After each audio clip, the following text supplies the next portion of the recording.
Hello and welcome to the India Energy Hour. I am Sandeep Pai, a former journalist with Hindustan Times and now an energy researcher at the University of British Columbia. And I'm Shreya Jay, journalist with Business Standard newspaper in Delhi, writing and reporting on the energy sector. Together, we are really excited to co host a new podcast on India's energy transition, the India Energy Hour. This podcast is hosted by 101 Reporters, an innovative news agency that connects grassroots reporters and media houses to bring out untold stories.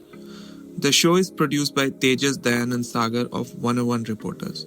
In this podcast, we want to unpack and document India's energy transition. We will interview leading energy, development, and climate experts from academia, civil society, and the government. Through these interviews, we will explore the most pressing hurdles and promising opportunities in the energy transition unfolding in India. We will examine the role of government, finance, social justice, and science. Over time, we will feature other countries of the global south as well.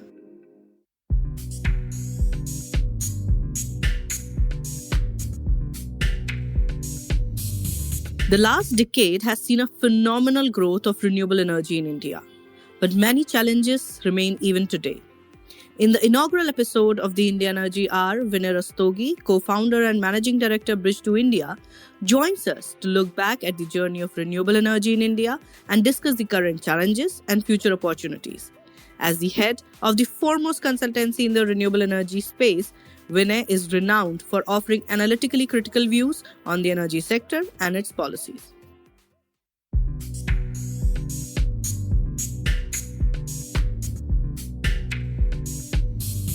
Thank you so much for joining us today. Welcome to the show, Vinay. Thank you, Sandeep, and thank you, Shreya. Thanks for having me. Okay, so we want to start by understanding your journey and involvement in the energy sector. What did you study? Were you always interested in the energy sector? Tell us about your journey. What motivated you to start Bridge to India? And it turns out that Bridge to India's journey is in sync with the growth of solar sector in India. So just elaborate on your sort of like history and your own involvement with the sector. Sure, Sandeep. So I think this is going to be a long answer. So I did my MBA and was very interested in the field of finance. And that was back in the mid-90s. So I spent about, I would say, more than 15 years in banking, working mainly in project finance and financing all kinds of big ticket projects in oil and gas, transport, infrastructure. And then, funnily enough, I did work in the power sector for a little bit. But then towards the end, around 2010-11, I started focusing on more and more renewables. And I have to say, at that point of time, it just seemed like a novelty. It seemed like a niche sector, and nobody knew what this thing is going to what the future potential is, etc., etc. And at that time, I was working in the UK. So I was working in the UK, and the renewable sector was beginning to grow very rapidly in Germany, Italy, UK, etc. And then towards the end of 2011, we moved to India. And then I worked on a few more renewable deals, solar and wind project financing in India. And it kind of started becoming more and more obvious to me that this is not like, one of these kind of new things which is happening. This can actually become very, very big. It's got a huge potential. And at that time, partly because, I wanted to do something of my own, partly because I kind of saw the potential in renewable energy. So, some of these things kind of came together. And I decided, mainly because kind of I've seen how the sector grew very rapidly in Europe and outside India, I kind of just took the plunge and decided that this was the way for India as well. So this could be a good, interesting opportunity. And you're right. We were actually almost when we founded Bridge to India, sector was in very, very early stages, incipient stages of growth. And then it was very early days. And I think interestingly, not many people were in the same boat as us. I think so. We really had an early mover advantage. We saw the potential. We kind of worked on some kind of, would say, fairly groundbreaking reports highlighting, what renewables could mean for India. We established a very strong network with the key stakeholders in India. MNRE, CERC, companies like Tata BP, who were one of the early movers in the sector. And then things really grown from there. I have to say, until even I always kind of believed when we founded Bridge to India that this was going to be a huge sector. But until 2000, I would say 13, 14 or 15, we did not know how big this could become. And I think what is even happening even now is kind of exceeding our expectations. So, we are very happy that we kind of timed it well. So that has really kind of helped us. We have I would say, pretty ringside view of the sector now. A fairly, I would say, strong position, with kind of all the major players as a client. So delighted. But then again, there's this, and I still believe that the future is going to be immense. I think this thing, it is not like a 10 or 20-year business cycle. This is like a 50-year opportunity. This is like as big as internet in some ways, right? So I think we're going to see coal and oil and gas being phased out over the next 20, 30 years, and it will be all renewables. I mean, of course, the beauty is that it's not just going to be solar and wind. New technologies are going to come, new business models are going to come. There will be many, many more challenges. So, unlike oil and gas and coal, which are like very staid, formulaic sectors, this thing is going to be constantly evolving. Huge challenges for governments, policymakers, and other stakeholders, which I have to say is ideal environment for a consultant. So we are very happy to be in this space at this point in time. Were there any people who inspired you to get into the sector, or like you read somebody's report or somebody's work and got inspired, be it in India or abroad? Like, were there some inspirations? I would say not really individuals, but of course there have been some businesses internationally which have kind of pushed us higher and kind of shown what can be done. And I would say mainly it is two businesses. One is Bloomberg New Energy Finance. That again, business started as a kind of a very small independent business. And then obviously it was taken over by Bloomberg. And then it grew into a kind of a big path-breaking kind of business.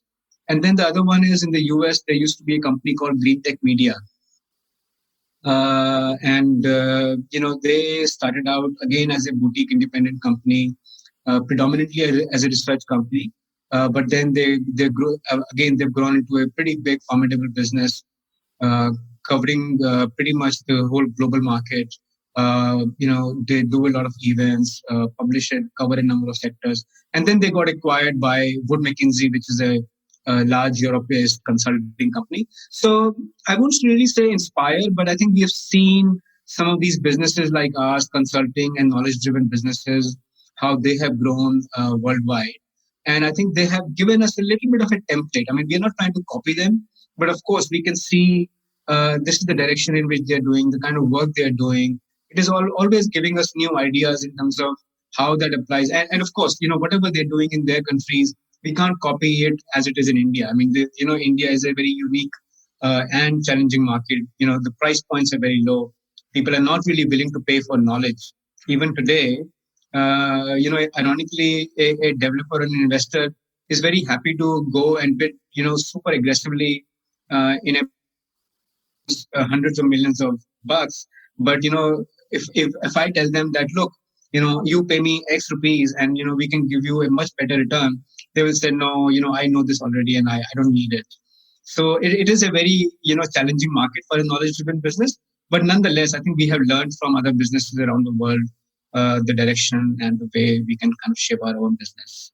If I can ask a follow-up question, because this is something that I wanted to always ask you, that if you look at the renewable energy sector since the time it has started, everyone is so gaga about it. Tariff falls, people go dancing, any new policy comes, people go and praise it. What I always tell people about Bridge to India is that you always stand out because you always, I will not say critical, but a very sensible view. How does that comes across industry and government? Yeah, so that is a very, very good question, Shreya. It is even to this day I can't get over it. Everybody is just so positive. Anything happens, whatever happens in the sector, safeguard duty is imposed, not imposed, imposed for 2 years or 10 years or whatever. People always say, "Fantastic, well done." Now a great development for the sector, and that is just people are I can't explain it, but behind the scenes, unfortunately, there is a lot of pain in the sector. There is a lot of anguish, and not everything is hunky dory. Not very everything is rosy. There are all kinds of challenges. People are making losses. People have exited the business because they've not been able to survive and sustain the low prices, the change in policies, all kinds of execution barriers, etc. I think this kind of I would say false positivity comes from one, the government always wants to make out that everything is well and is going in the right direction and they're working very hard, which they are, but I think they have not been really honest in acknowledging the problems. Second, I think the private sector, because it is such a capital intensive sector and everybody is always in a mode to raise more and more money.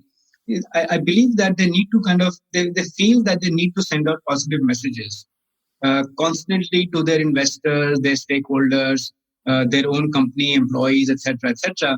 So there is this tendency to kind of always maintain this kind of overly optimistic and positive facade that everything is well, and of course there are challenges, but we'll get over it, etc.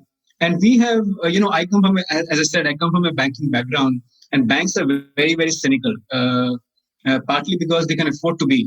If they don't like a deal, they just turn it away. And if a renewable project is not good enough, they'll finance a telecom project. If telecom project is not good enough, they'll finance real estate or something else. So banks always take the view that we have got no love lost for renewables, and that kind of drove my thinking. It's a very kind of in some ways it's a very dispassionate, critical view, analytical view. I won't say critical, but analytical view. And we don't make any attempt to kind of to kind of sugarcoat or smooth any kind of statements. If something happens and we disagree with it, if tariffs go too low, we always kind of like to say it as it is. And many people have noted that. I think there are very, very few people in the industry, developers, investors, consultants, or whoever, who kind of really kind of say it as it is. So yes, and I think it's good to know that it is being appreciated as such. But then, of course, it comes with its own pressures. If I make a statement today about a policy not being designed properly or a tender not being designed properly, we do get calls. Or if I even from the government, from the private sector, people saying, "Why did you write that? This is not the way. Things are so positive. You are being overly critical, etc." But then, I think nobody can always get it right. It is possible that sometimes we may be missing a perspective, or we may have got something wrong. We're not always, I'm not claiming that we know everything. But then, as long as we are doing an honest job, we are trying to portray a correct, analytically sound position. I'm very happy to maintain that. And we've always steadfastly held our view.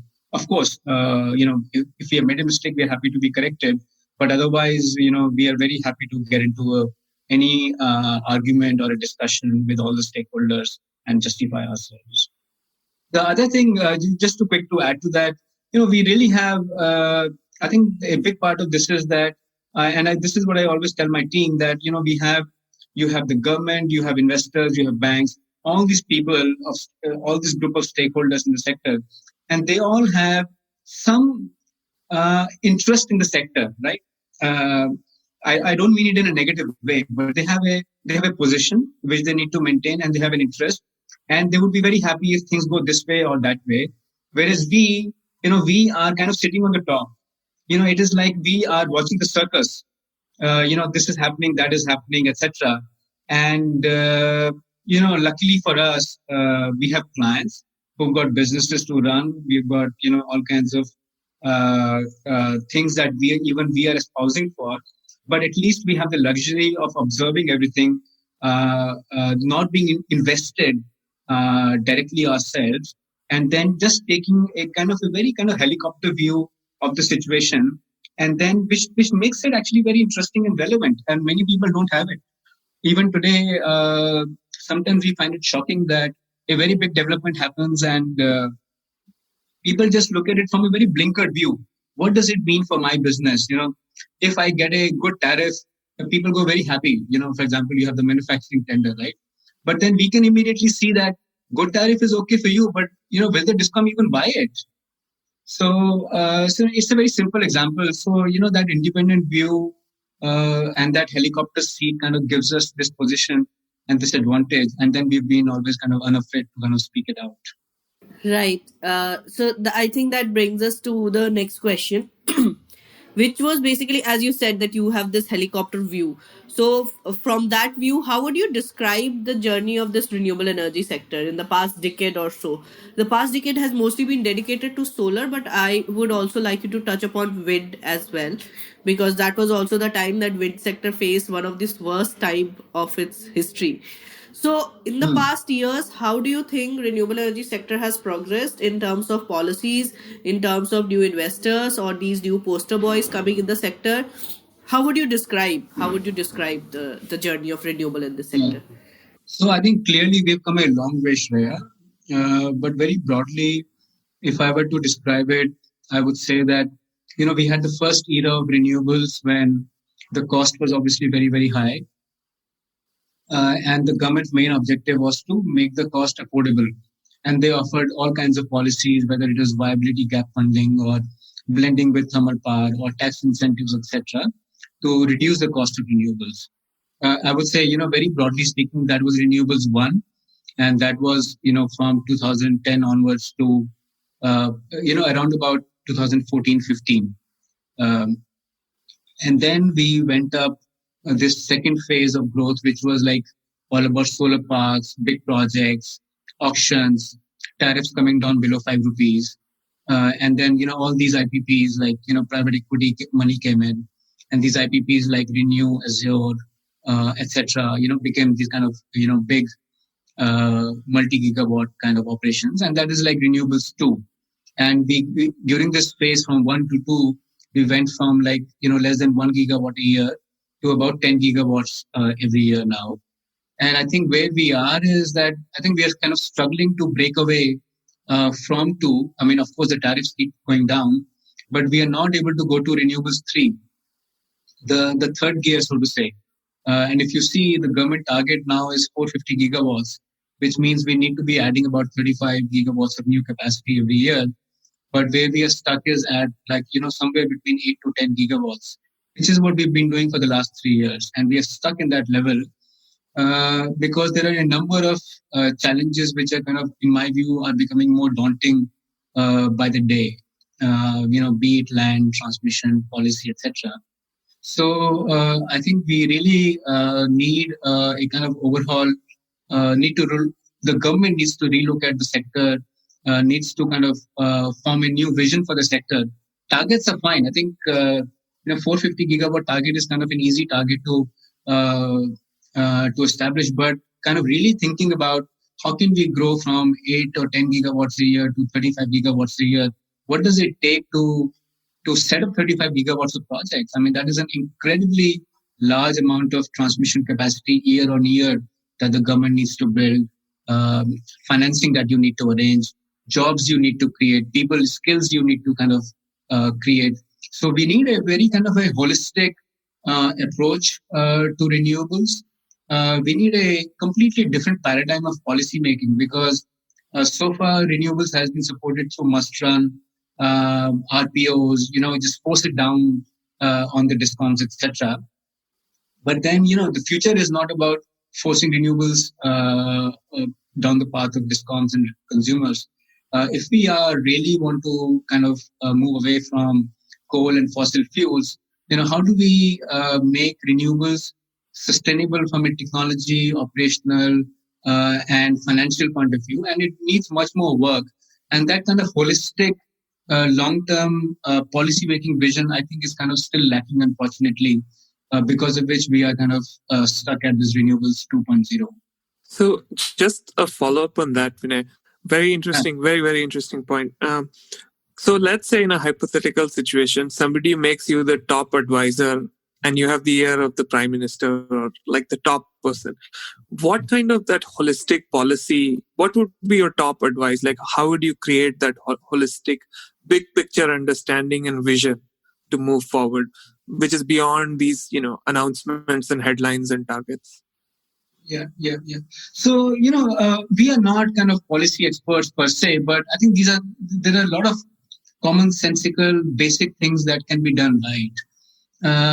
For example, I would say one thing is that if you want to set up 35 gigawatts of renewable projects every year, you kind of need to think at what all do you need for it. You need a lot of people with the right skills. You need land and transmission. You need debt financing. And then you need to think about how do I incorporate this 35 gigawatts of variable intermittent power into the grid and then supply firm power 24/7 basis to the consumers around the country.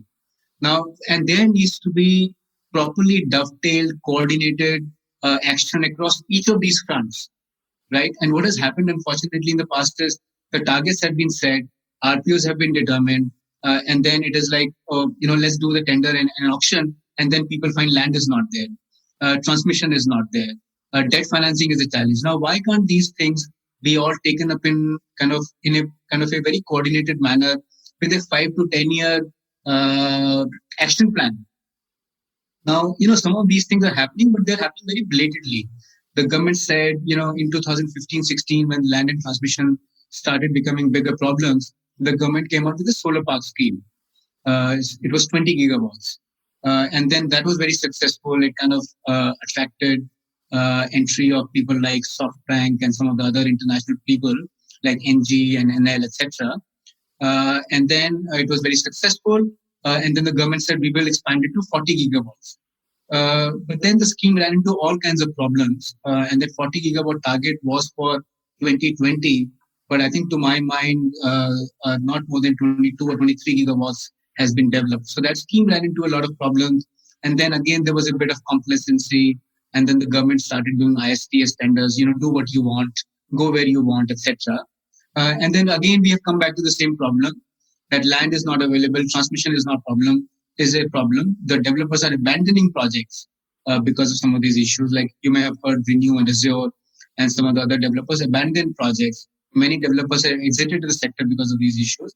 And now the government has again come back and said, let's develop 60 gigawatts of renewable energy zones or wind park zones, all kinds of lingo coming into there.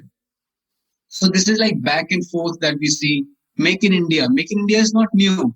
Make in India used to be there in 2012, 13 and 14. There was a petition for anti-dumping duty in 2013. The government came very close to implementing it, did not do it. Domestic content requirement came in.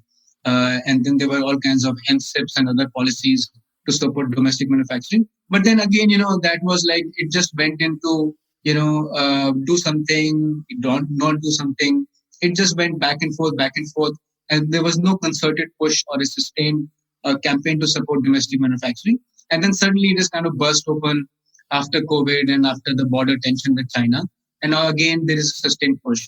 So I think my view is that, don't take knee-jerk, ad hoc, short-term view. We need to have a very sustained, sound, consistent policy making, and then dovetailing across all the government departments.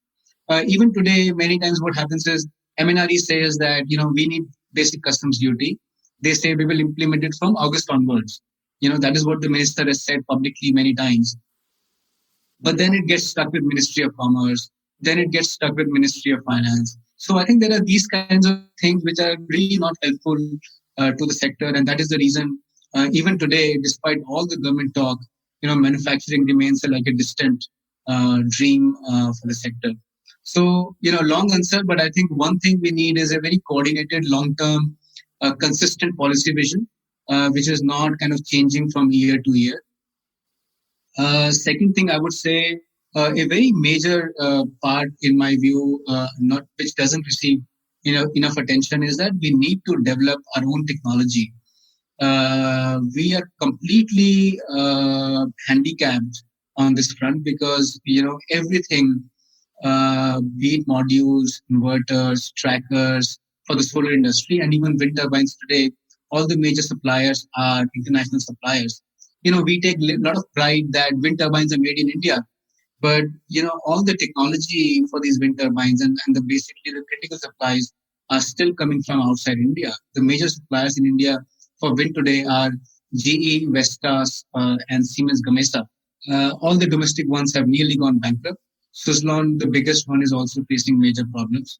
So I think if you have a huge industry which is poised to grow so rapidly over the next 20, 30, 40 years, and there's going to be a very kind of seismic shift in the energy sector from fossil fuels to renewables. And this is like a pillar of the economy, right? Which feeds into all the other sectors, be it steel, cement, etc., etc. You can't have a position where we are completely dependent on international technology.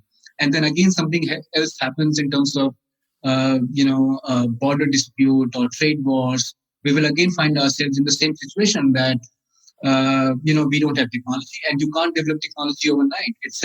Even today, when the government says that we will impose basic customs duty, etc., etc., all that will happen is that people will set up factories in India, but they will continue to import technology and key raw materials from China and other countries. So our dependence will still not be taken care of.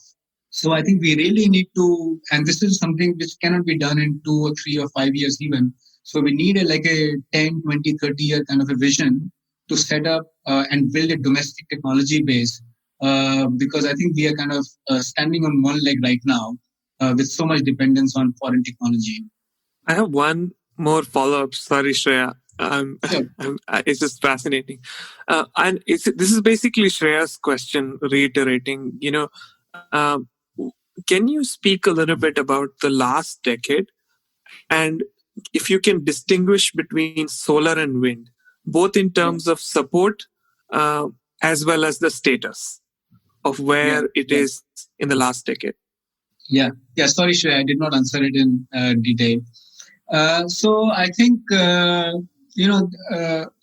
these two technologies are very, very different in nature.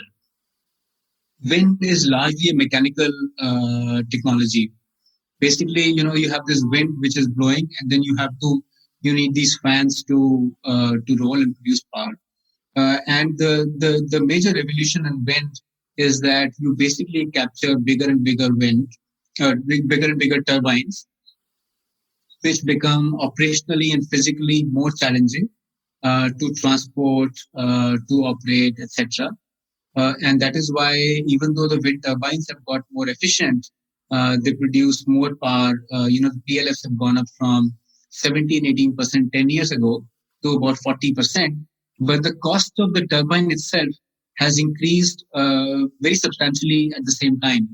So which means the cost of wind power has not actually changed much in the last 10 years.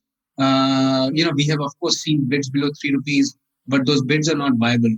I would say even today, a viable price for wind power today in India is about 3.5 rupees. Of course, if you go to the best sites in Gujarat, you get cheap government land, you can produce power at 3 rupees or 3 rupees 10 paisa, but by and large, average, I would say it is 3 rupees 50 paisa. Now, that is in a very sharp contrast with solar. Solar is an electronic technology, and it is constantly improving. It is constantly improving by 5 to 10% at the very least. Actually, the cost has been coming down by almost 15% over the last 7 to 8 years. So, and that is the reason why solar power prices have fallen from 12 rupees to like 2.5 rupees today. The beauty is that this is expected to happen for the next 10 years or more going into the future. So unlike wind, which has kind of really hit a rough spot, like a maturity, which has reached maturity and kind of stability in terms of where the technology can go, and how far low the tariffs can go. Solar, we don't expect any kind of such stage to be reached even in the next 10 years. So, and then we talk about photovoltaic technology, but then, after photovoltaic, which if suppose it runs out and matures in the next 10 years, there are more new technologies which are expected to come to convert solar power into electric power. So the differences are that solar is on a much faster technology curve, because of which the efficiencies are improving, costs are coming down. Wind, that is not the case. The second big difference is that solar power is more predictable. Solar resource is much more predictable than wind resource. The third, of course, is that solar power is produced in the daytime, and wind power is produced in the evenings and night times, and even more so during the monsoon months, when India's power demand actually comes down, and hydropower and other power supply sources actually start producing more power. So, from all the 3 points of view, that solar is still on a constant learning curve. Power is produced during the daytime, and it is much more reliable and more stable, predictable source of power. I think solar has a huge advantage over wind, and that is why solar has gone from nowhere to like 8 gigawatts today in the last 10 years, and wind has gone reverse. It has gone from 3 to 4 gigawatts 10 years ago to about 1 gigawatt every year today.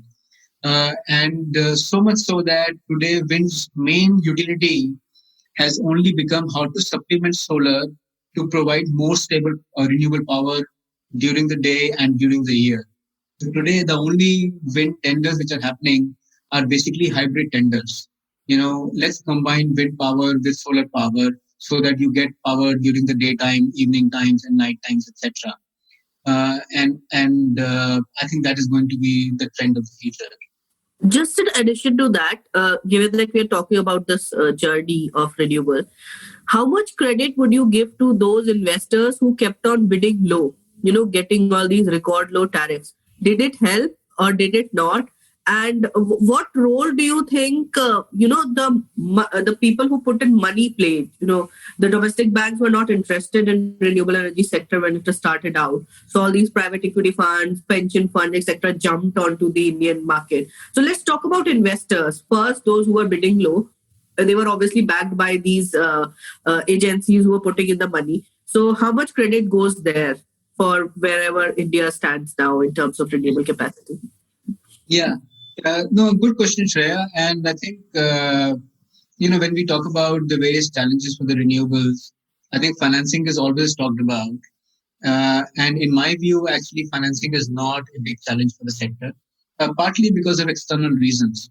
Because the economy has slowed down, relatively speaking, over the last 5 years, demand for capital in India, particularly for bank finance from sectors like transport, infra, even thermal power, has gone down. So there is more money available for renewables.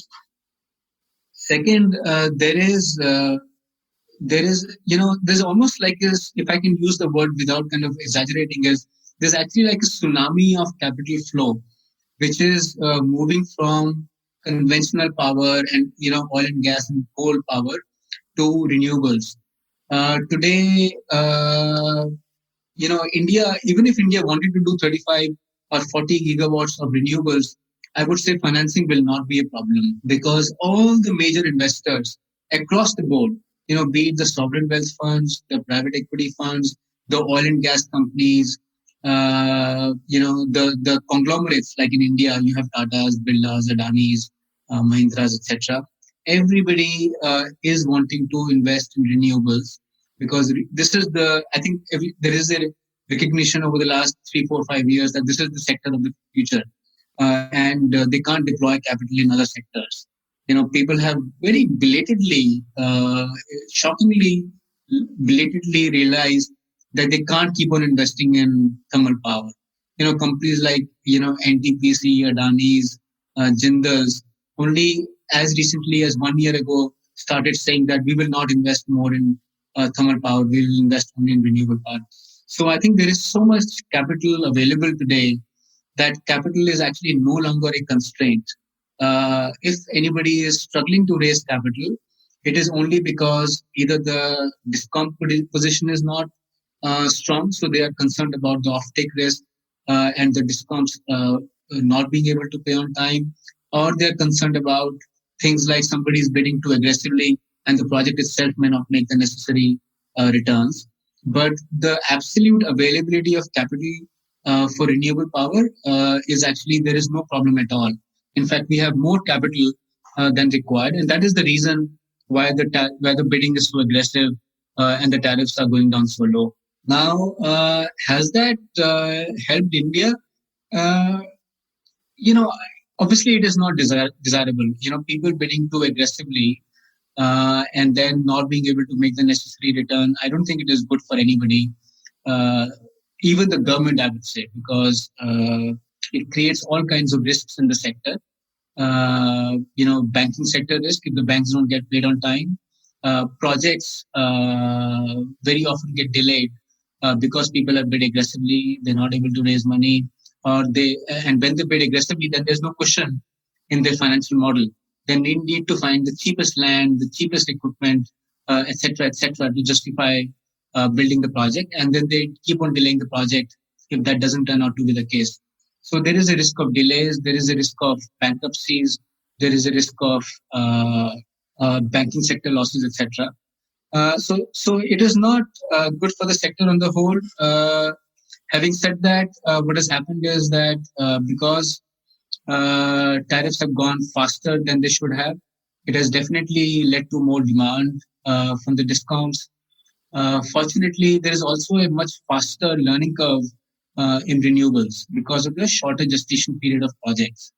So, for example, in coal, in 2009, 10, 11, when there was aggressive bidding, nobody kind of saw the downside until 2014 and 15. The bankruptcies started happening in 2014, 15, 16 onwards because there is such a long development cycle of coal projects. In renewables, projects can be developed within 12 months, 12 to 18 months maximum. So if you bid aggressively today, you find out in 12 months what is the consequence.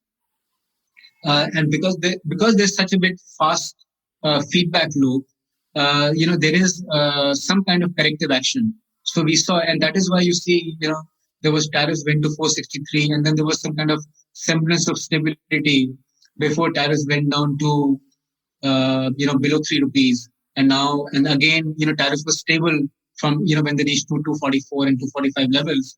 They were stable for about 2 years, despite many costs coming down. And now again, tariffs have gone down to 2 rupees. So I think, private sectors and this rush for investments is kind of making tariffs too low. All said and done, I think there will be pain in the private sector because of that. But I think by and large, I think India and the private power sector is in a very privileged position because of this. That, you have world's largest investors willing to come to India, bidding aggressively, supplying cheap power to the Indian market, which is what the consumer wants. So I think all said and done, it's a kind of a balanced view from an Indian point of view. Great. And that is sort of a really good segue into the next question. You talked about the financing and you explained really well about how the finance is not really a problem, even today and going forward. So I want you to now focus a little bit on the political, regulatory, and I'm personally very interested in this social challenges. You touched a little bit about the land. How much of these three, political, regulatory, and social issues, will be a challenge going forward? If you can take the question one by one, that would be great. Sure. So I'm not able to kind of see a huge political angle to the renewable sector.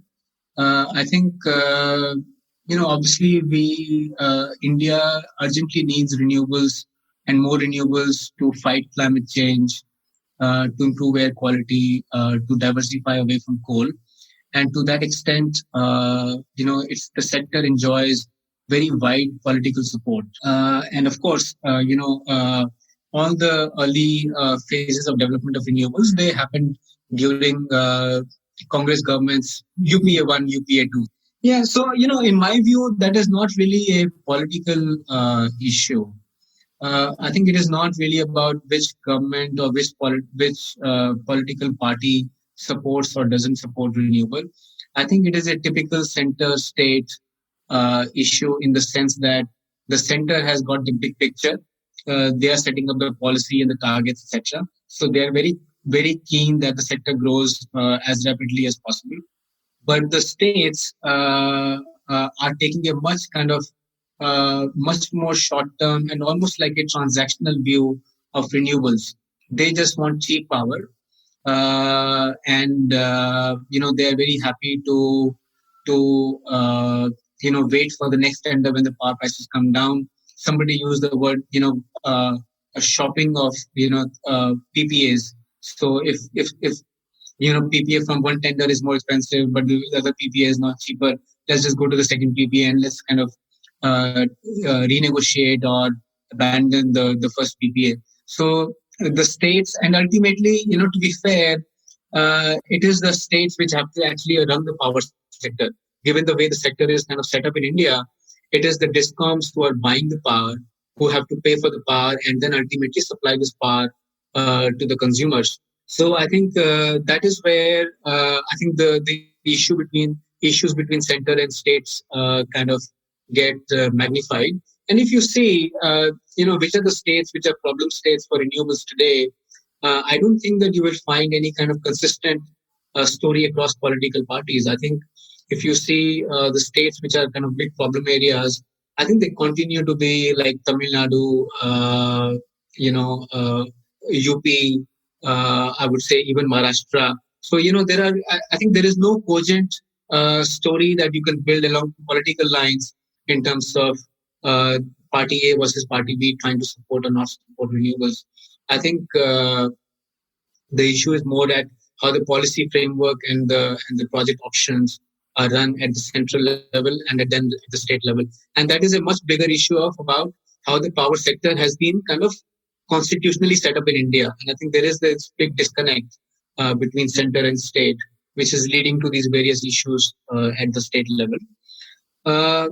At the regulatory level, I think that is unfortunately one of the missing pieces in the jigsaw. To accommodate more renewable capacity into the country, we need much more urgent regulatory action on a number of different fronts. Now, let me just, before I go to that, let me just talk about some of the positive things that have happened. So, now we have a real-time trading of power. We have a green power trading window on the exchanges. I think by and large, the CERC and the state regulatory framework is working well, except some possible aberrations. RPOs have not been enforced, but I think they're beginning to be now enforced, and that urgency is kind of coming more and more into the regulatory structure. But I think where the regulatory framework is kind of getting left behind is that how to, try to make renewables more mainstream and more firm source of power. And by that, what I mean is, for example, storage, right? Everybody realizes that storage is critical for smoothing and providing firm power using renewables as the base resource. But to use storage, we need all kinds of regulatory reform for storage projects to use power from the grid and for them to inject power back into the grid. Now, that is not available in India even today. So the only storage-based projects which are being developed right now are being co-located and as part of the renewable projects. So it is a renewable project like a solar or a wind project, which has to have its own storage facility. And then they can charge storage only with renewable power and inject power back into the grid. Now, that is a very severe limitation of how storage can be used. So I think ideally what you want to do is, you don't even need renewable power for using storage. Somebody can, if you're producing more power in the day when you don't need power, storage should be able to suck up that power and then inject that power back into the grid. And then, ultimately, the grid can kind of, use that power. And that is the way it should be. So I think that is when the evening peak loads come. But today you can't do that because the regulations don't allow that to happen. Second thing that needs to happen is that today, for example, trading of power, the only thing which is traded is power itself. You can only buy and sell power.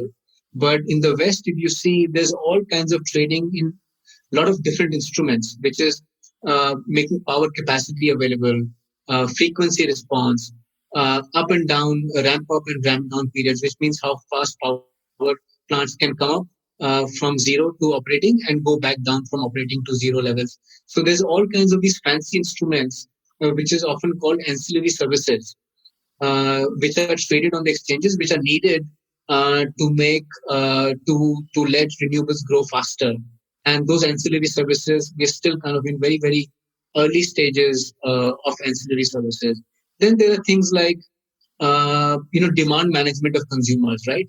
It is not only the power supply which can fluctuate, but you can actually send demand signals to the consumers. So, for example, if there is more power available in the daytime and less power in the evening, supply, you can have time of the day tariffs, which are much more acute to reflect power demand and supply. And then there is something called demand side management, which is you pay consumers. Consumers don't just pay to the grid for using power. The grid can pay to the consumers for adjusting their power demand depending on the power supply. So they can be a much more interactive two-way relationship between the grid and the consumer. Those kinds of things are still not happening today. It is fine, so long as renewables is still in the early stages of growth. But then as the sector grows much more, these kinds of things the challenges of managing so much of intermittent power into the grid will actually become very acute very shortly, in my view, because you already have about 90 gigawatts of renewable capacity, and India's total power demand is only 170 gigawatts. So we are already at more than 50% of renewable power, which is must run. Now, in 2 more years' time, that will go up to 120 gigawatts. So 120 gigawatts against 180 gigawatts. Very soon, I think we'll start seeing a situation where either renewable power starts getting curtailed or the discoms start renegotiating the PPAs because they can't absorb so much intermittent, unpredictable power unless there is a whole heap of regulatory action on ancillary services, demand side management, more vibrant trading markets, etc., etc. So I think that is where the regulatory framework, I think, is still kind of behind the times by at least about 3 to 5 years, in my view. So just a very quick follow-up question on that. Is anybody in the government or even in the industry pushing for it, or sort of acting as a champion for the whole host of sort of regulatory issues that you talked about, which are so critical going forward? So I think my view is that I think the government and the private sector are constantly firefighting. I think they're constantly firefighting, and they're basically mainly living in today. What is the problem today? What do I have to solve today? And it's a very short-term view. And there are all kinds of reasons. I'm not kind of finding fault with anybody, but there are all kinds of reasons. I think even, for example, MNRE and SECI, agencies like SECI are severely understaffed, in my view. They're severely underskilled. They need much more manpower, skill base, etc., to develop the kinds of policies that we're talking about. I think the only people I see who are actually doing good work in this space are actually some of the international agencies. For example, Germany, GIZ, KfW, etc. They do a lot of work with the Indian government, advising them on policy development, etc. Agencies like World Bank, IFC, US government has a mission. There was a 5-year mission along with MNRE and Government of India called US Aid, and they had a PACE program with different programs: PACE A, PACE B, PACE C, PACE D. So, some of these international agencies who actually have a vested interest because India is seen as the fastest growing power market in the world. And it is, I think, one of the only countries which is still so heavily invested in coal. and continues to invest in more and more coal even today. So I think there are many international agencies who are really kind of very keen that India transits away from fossil fuels to renewables. Because it is critical to the fight against climate change, and they are, I think, in my view, doing very good work. But very often, unfortunately, that work kind of gets swept away or kind of sits at the back of priorities because the government has got more urgent things to attend to. Wonderful. So, my last question on this very interesting topic about challenges is if you can shed some light on the social aspects. You talked about skills and you talked about land issues. So, if you can elaborate on that, that would be great. Sure, Sandeep. So I'm not sure if I'm the best person to answer this, but I think from the consumer's point of view, of course, there are various dimensions where renewables come into play. First and foremost, the every individual needs 24/7 firm power, wherever they are, irrespective of their economic and social status, etc. And I think today, many consumers or many people, even the 300 million people who have been kind of connected to the grid, supposedly in the last 2 years, they still don't have reliable power, according to Niti Aayog's own survey, which was done recently. So I think the supply of regular power is very important for social and economic improvement in their social and economic status of these people in terms of the education opportunities they have, the economic and the livelihood opportunities they have, the healthcare facilities that they have access to. So I think that is a very, very critical aspect still for a very substantial part of our population. The second thing I kind of see more and more is that, of course, these renewable projects are being developed now in very remote areas, very often displacing large number of people, uh, either displacing them from where they're living or even displacing their livelihoods because they've been grazing their cattle there or they've been kind of doing some farming over there, etc. Now, it is a very tricky situation, and I don't blame anybody. But what is happening on the ground is that the government is saying that we need to acquire, thousands of acres of land for developing solar and wind projects. And if anything, there is more pressure on the government to do it faster and faster. And in the rush to do that, what is happening is that all these environmental and social issues are getting ignored. And in India, more and more, actually, the government is saying there needs to be a single window clearance, and we don't need to carry out any environmental study or a social study, etc., while you're setting up these projects. So what is happening to the livelihoods of these people, where they're living, their houses, do they have enough opportunities to kind of earn their incomes, do they even have access to water, because now in many places groundwater is being sucked for cleaning solar panels, for example. In some of the desert areas, water which was meant for irrigation and for drinking is being diverted away in many areas because there's like you hear about mafia, which is kind of supplying water to solar projects and diverting water illegally, etc. So there are all these kinds of issues which will only get more acute over a period of time.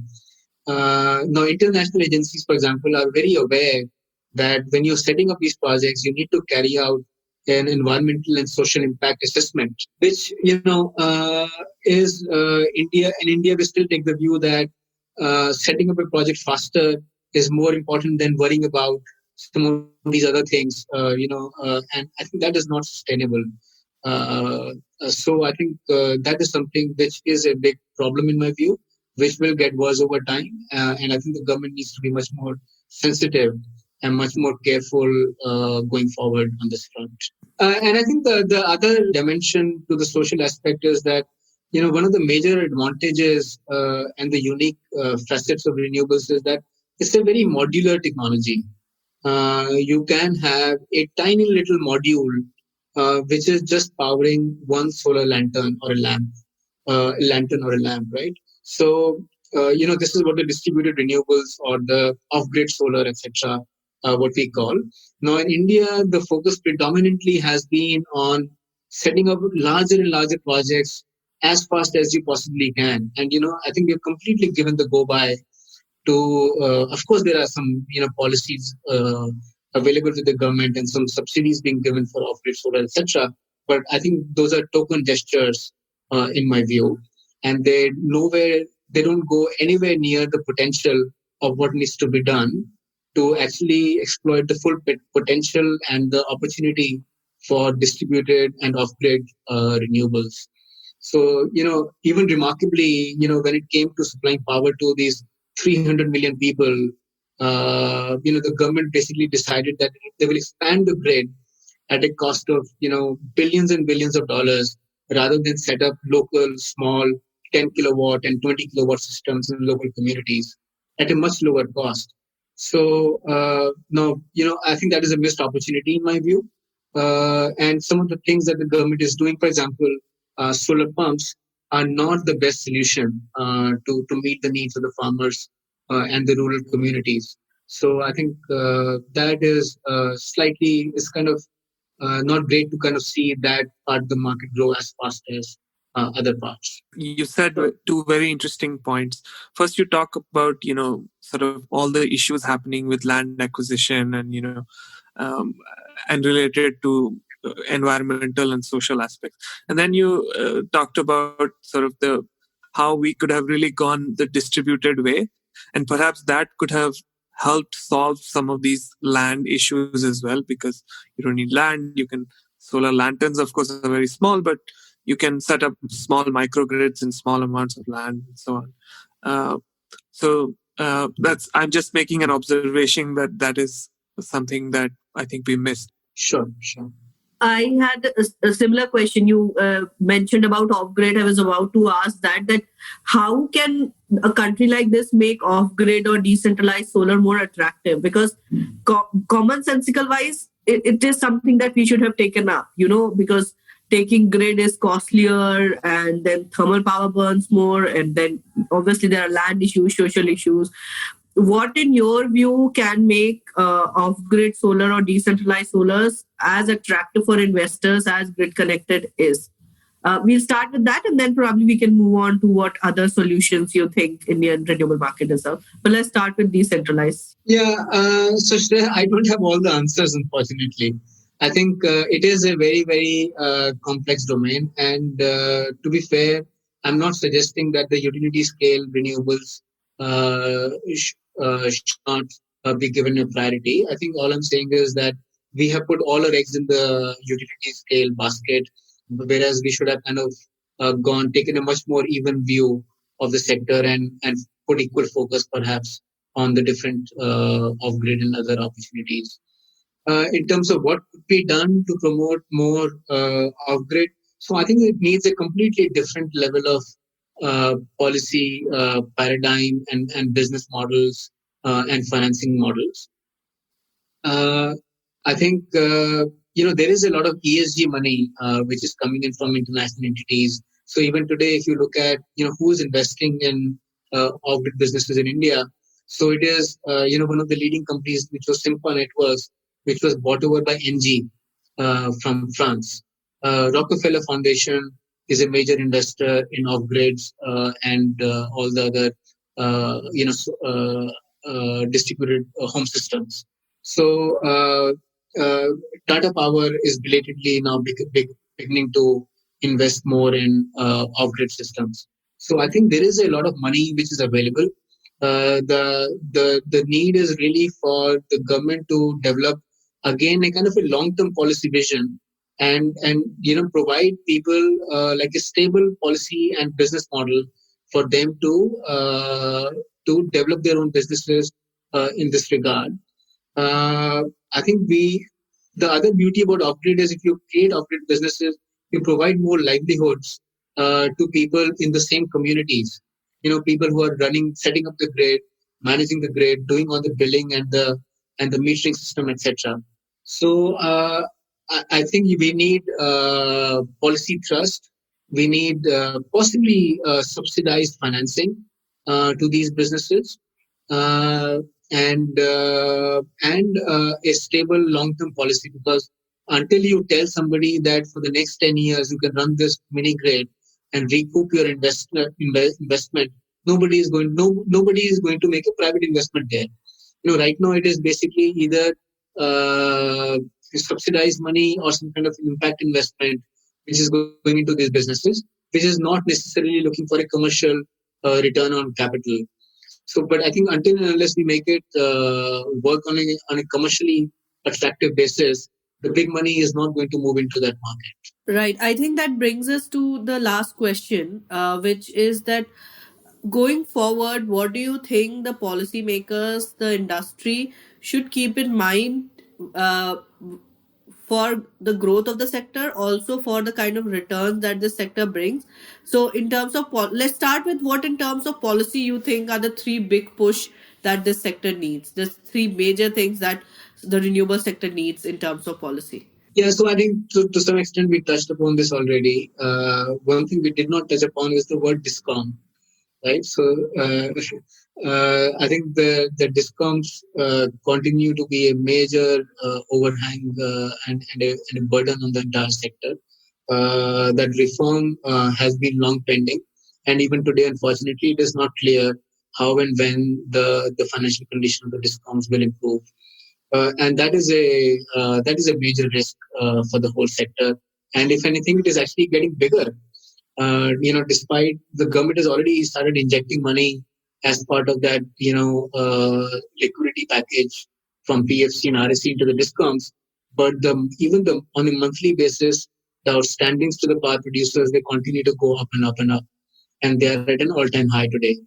So I think that is no, it is not specifically only for renewables. It applies to the whole power sector, but I think it's a major risk for the entire sector. The second, of course, is, I would say, very broadly speaking, we need policy stability and a much more coordinated policy across different departments of the government. Just taking the example of manufacturing, for example, to implement a duty over a 2 or 3 year time period is not good enough, and in fact, it is counterproductive. We need to provide much more longer period of duty visibility, for example, as just one measure to the investors. But then much more needs to be done to bring manufacturing home in a very sustainable way. We need to invest in domestic R&D. We need to have a domestic ecosystem of suppliers. We need to be able to provide land and power to these businesses at a competitive price, etc. So, logistics in terms of transport and infrastructure facilities for these companies need to improve. So, that is just one example to say that policy needs to improve, but it needs to improve in a very sustained manner across different departments and with a much more kind of longer time frame for horizon. And third thing I talked about, technology development. I think we have to focus on domestic technology suited towards Indian environment, Indian business needs, etc. And we can't be dependent on international technology forever. I think to me, those three are the main policy objectives. Within that, we can identify land, transmission, and other manufacturing and other areas. But I think these three are the major, prime needs of the sector. And I know you charge money for this, but if you were to give an advice to an investor coming in India, it's say three. This is something that you should look forward to in India, or this is something that you should be wary of. What are these three top things? You can be discreet. No, I think so. I think the biggest one, I think, is that the international investors, they come from a view that just read the contract and just go by the contract, because that is what happens in their countries. The what is written on the piece of paper is very holy. It has to be followed in spirit and in in action, etc. Now that doesn't happen in India. I'll just give you one example. The government will say the projects have to be set up within 18 months, and if you don't set up, there'll be penalties. But then what happens is land is not available, transmission is not available, change in law clarity is not there. So the project is not set up after 18 months. And then the developer goes to the government and says, sorry, A happened, B happened, C happened. And the government says, don't worry, I'll give you more time extension. This is something which doesn't happen in other countries, right? So I think, one thing I would say is that this is not a market for the faint-hearted.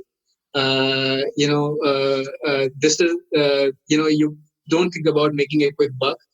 Think of the long-term growth opportunity which is there in India, and don't just believe a single word or a document that you read. It really is like an onion. It is an onion with many, many layers, and you have to keep peeling one layer after other to kind of understand what is kind of going on in the market. It's a very challenging market with multiple stakeholders. There is SECI, there's MNRE, there are state governments, there are DISCOMs, there are regulators, CERC, SERC, etc., etc. So, you have to make a long-term investment. You have to be patient. You have to, you have to be prepared for a very aggressive competition, because